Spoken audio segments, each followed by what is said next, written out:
আসসালামু আলাইকুম। সন্ধ্যে ৭টা, বাংলাদেশ বেতার, খুলনা। খবর পড়ছে মির্জা নুরুজ্জামান। বিপুল উৎসাহ উদ্দীপনার মধ্য দিয়ে আগামীকাল মহান বিজয় দিবস উদযাপিত হবে। আগামীকাল সরকারি ছুটি। খুলনায় বিজয় দিবস উপলক্ষে জেলা প্রশাসন, খুলনা সিটি কর্পোরেশন, বিএনপি সহ বিভিন্ন রাজনৈতিক দল সহ শিক্ষা প্রতিষ্ঠান ও সামাজিক সাংস্কৃতিক সংগঠন বিস্তারিত কর্মসূচি গ্রহণ করেছে। আগামীকাল সূর্যোদয়ের সাথে সাথে গল্লামারী শহীদ স্মৃতিসৌধে পুষ্পস্তবক অর্পণ করা হবে এবং প্রত্যুষে বয়রাস্ত মেট্রোপলিটন পুলিশ লাইনে ৩১ বার তোপধ্বনির মাধ্যমে দিনের কর্মসূচি শুরু হবে। সকল সরকারি, আধা সরকারি, স্বায়ত্তশাসিত বেসরকারি ভবন ও প্রতিষ্ঠানে জাতীয় পতাকা উত্তোলন করা হবে। সকাল 8:30টায় খুলনা জেলা স্টেডিয়ামে বিভাগীয় কমিশনার আনুষ্ঠানিকভাবে জাতীয় পতাকা উত্তোলন, জাতীয় সঙ্গীত পরিবেশন, শিক্ষা প্রতিষ্ঠানের ছাত্রছাত্রীদের সমাবেশ, কুচকাওয়াজ ও ডিসপ্লে প্রদর্শন করা হবে। একই স্থানে 3 দিনব্যাপী বিজয় মেলার আয়োজন করা হবে। সকাল 11:30টায় খুলনা জেলা শিল্পকলা একাডেমি অডিটোরিয়ামে বীর মুক্তিযোদ্ধা, শহীদ পরিবার ও যুদ্ধাহত মুক্তিযোদ্ধা পরিবারের সম্বর্ধনা প্রদান করা হবে। শহীদদের বিদেহী আত্মার মাগফিরাত, মুক্তিযোদ্ধা ও যুদ্ধাহত মুক্তিযোদ্ধাদের সুস্বাস্থ্য এবং জাতির শান্তি, সমৃদ্ধি ও অগ্রগতি কামনা করে বাদ জোহর বা সুবিধাজনক সময়ে মসজিদে বিশেষ মোনাজাত এবং মন্দির, গির্জা, প্যাগোডা ও অন্যান্য উপাসনালয়ে বিশেষ প্রার্থনা করা হবে। বিআইডব্লিউটিএ রকেট ঘাটে নৌবাহিনীর জাহাজ জনসাধারণের দর্শনের জন্য সকাল 9টা থেকে সূর্যাস্ত পর্যন্ত উন্মুক্ত রাখা হবে। সকাল 11:20 বাংলাদেশ বিমান বাহিনীর উদ্যোগে খুলনা জেলা স্টেডিয়ামের উপর দিয়ে বিমান বাহিনীর 3টি বিমান আকাশে দৃষ্টিনন্দন কসরত প্রদর্শন করবে।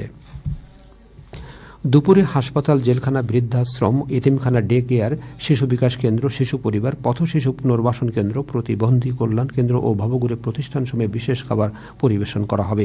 মহানগরীর প্রধান সড়ক ও সড়ক দ্বীপসমূহ জাতীয় পতাকা সহ বিভিন্ন ব্যানার, ফেস্টুন ও রঙিন নিশান দ্বারা সজ্জিত করা হবে। সকাল থেকে সন্ধ্যা পর্যন্ত গিলাতলা শিশু পার্ক, খুলনা রিভারভিউ পার্ক, বয়রা শিশু পার্ক, লিনিয়ার শিশু পার্ক, উল্লাস বিনোদন পার্ক ও খালিশপুর ওয়ান্ডারল্যান্ড শিশু পার্ক সহ সকল পার্ক বিনা টিকিটে শিশুদের জন্য উন্মুক্ত রাখা এবং পর্যটন কেন্দ্রে বর্ণাঢ্য সাংস্কৃতিক অনুষ্ঠানের আয়োজন করা হবে।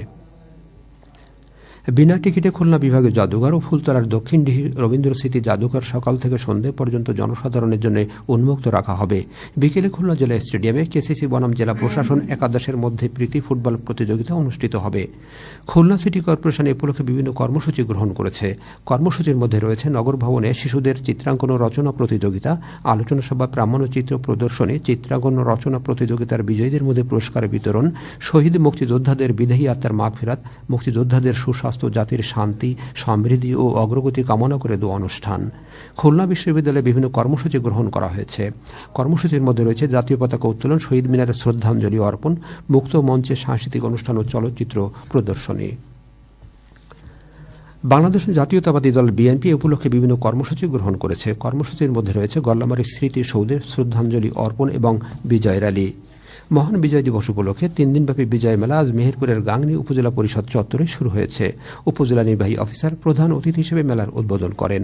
জেলা মুক্তিযোদ্ধা কমান্ডের সাবেক কমান্ডার, গাংনী উপজেলা প্রকল্প বাস্তবায়ন কর্মকর্তা ও উপজেলার বিভিন্ন দপ্তরের কর্মকর্তা কর্মচারী সহ বিভিন্ন শ্রেণী পেশার মানুষ এ সময় উপস্থিত ছিলেন।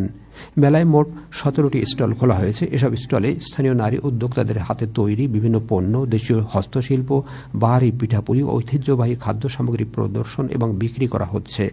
মেলা প্রতিদিন সকাল 10টা থেকে বিকেল 5টা পর্যন্ত সকলের জন্য উন্মুক্ত রয়েছে। দুর্যোগ মোকাবেলায় বাংলাদেশ বেতারের ভূমিকা শীর্ষক এক সেমিনার আজ বাংলাদেশ বেতার খুলনার সম্মেলন কক্ষে অনুষ্ঠিত হয়। খুলনা প্রকৌশল ও প্রযুক্তি বিশ্ববিদ্যালয়, কুয়েটের ইনস্টিটিউট অব ডিজাস্টার ম্যানেজমেন্টের সহযোগী অধ্যাপক ডক্টর আঞ্জুম তাসনুভা এতে মূল প্রবন্ধ উপস্থাপন করেন। জেলা ত্রাণ ও পুনর্বাসন কর্মকর্তা মোহাম্মদ আব্দুল করিম সেমিনারে মুখ্য আলোচক ছিলেন। বাংলাদেশ বেতার খুলনার উপ আঞ্চলিক পরিচালক মোহাম্মদ মামুন আক্তার অনুষ্ঠানে সঞ্চালনা করেন। খুলনা বেতারের আঞ্চলিক বার্তা নিয়ন্ত্রক মোহাম্মদ নুরুল ইসলামের সভাপতিত্বে আঞ্চলিক পরিচালক মোহাম্মদ শামীম হোসেন ও আঞ্চলিক প্রকৌশলী তাজুন নিহার সহ বেতারের বিভিন্ন দপ্তরের কর্মকর্তা বৃন্দ এবং বিভিন্ন প্রিন্ট ও ইলেকট্রনিক মিডিয়ার সাংবাদিক বৃন্দ এতে অংশগ্রহণ করেন। খুলনা মেট্রোপলিটন পুলিশের আইন শৃঙ্খলা বিষয়ক এক বিশেষ সভা আজ মহানগরীর বয়রা পুলিশ লাইন্স মাল্টিপারপাস ড্রিল শেডে অনুষ্ঠিত হয়। সভায় মহানগরীর সার্বিক নিরাপত্তা নিশ্চিত করা, আইন শৃঙ্খলা পরিস্থিতি স্বাভাবিক ও সমুন্নত রাখা, অপরাধ দমন এবং জনবান্ধব পুলিশিংয়ের মাধ্যমে একটি নিরাপদ ও বাসযোগ্য শহর গড়ে তুলতে সকল শ্রেণীর পেশার মানুষের সার্বিক সহযোগিতা কামনা করা হয়। সবশেষে আবহাওয়া।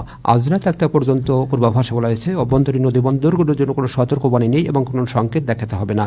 খবর শেষ হলো। আমাদের পরবর্তী খবর প্রচারিত হবে আগামীকাল সকাল 8টা 10 মিনিটে বাংলায়।